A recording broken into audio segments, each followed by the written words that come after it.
We'll now speak to Rob Geist Pinfold, who's a lecturer in international security at King's College London, joining us from London. Thanks for your time again. Look, if we put this into context, this seems to be the third corridor that the Israelis are creating in Gaza, right? So you had the Netzarim corridor, you have the Philadelphia corridor, and now you have what's being called the Morag Corridor. What is Israel trying to achieve with this one? Well, if you listen to the Israeli narrative, they'll say, look, this is purely operational. What we're doing is trying to constrain Hamas's ability to resupply and move between these major urban areas like Khan Yunis and Rafah, which is why we're putting this strip, the security zone or security strip, they would call it, in between. This is, on the one hand, then classic medieval siege warfare in 2025. On the other hand, I think there's a more long-term worrying strategic logic to this. Look, Israel has always sought to control the Gaza Strip, particularly to oversee what comes in, what comes out, and security over the territories, Israel would call it.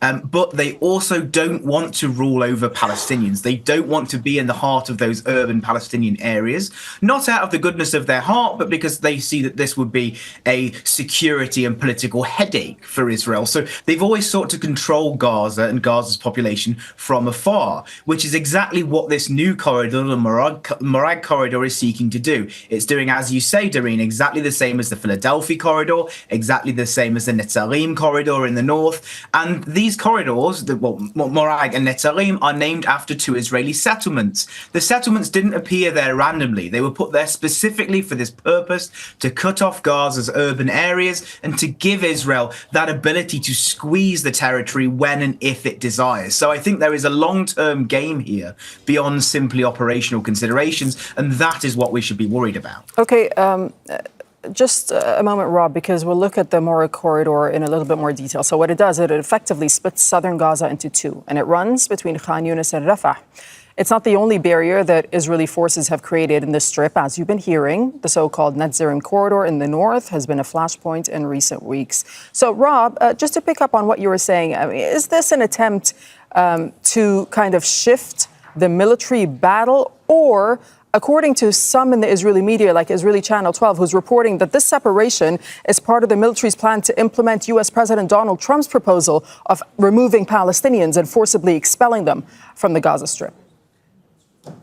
I don't know if Israel is out to remove Palestinians, but Israel is definitely out to contain Palestinians, to make life as miserable for them as possible. Now, as I said to you, Israel will say there's an operational logic to this. But at the end of the day, we know, and Israel tells us, that Hamas gets most of its strength from the tunnels underneath the ground. That's how it moves between Rafah and Khan Yunis. So establishing this so-called security corridor in the middle won't actually stop those tunnels. I think this is part of that long-term plan for Israel to be able to basically reoccupy the Gaza Strip indefinitely, to be able to establish itself in these areas without, at the same time saying we're not responsible for the welfare of the Palestinians in Gaza City, in Khan Yunis and Rafah, but still having that overhanging security control that will stop Palestinian statehood aspirations and will ultimately make the lives of Palestinians living in Gaza even more miserable than they are at the moment, even though that's difficult for us to imagine as things are right now in the Strip, very, very dire. Right, and this particular area also includes a part that Israel had actually designated as a humanitarian zone, where they had previously told Palestinians to go to for safety. So the impact on Palestinians on the ground in this particular area, the humanitarian impact, is going to be quite dire. We were just hearing from our correspondent Hind, who was saying that there's already a restriction on movement.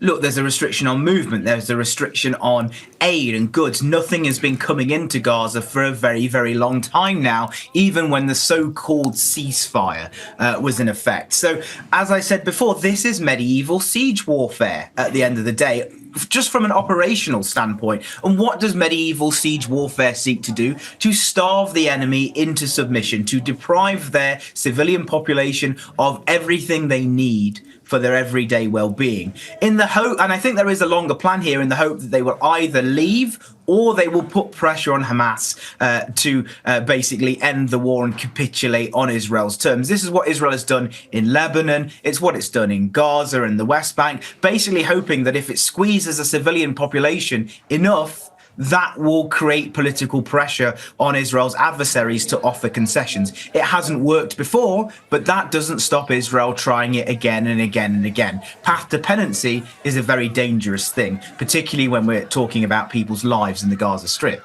Okay, Rob Geist Pinfold, lecturer in international security at King's College London. Thanks for your time. Thank you.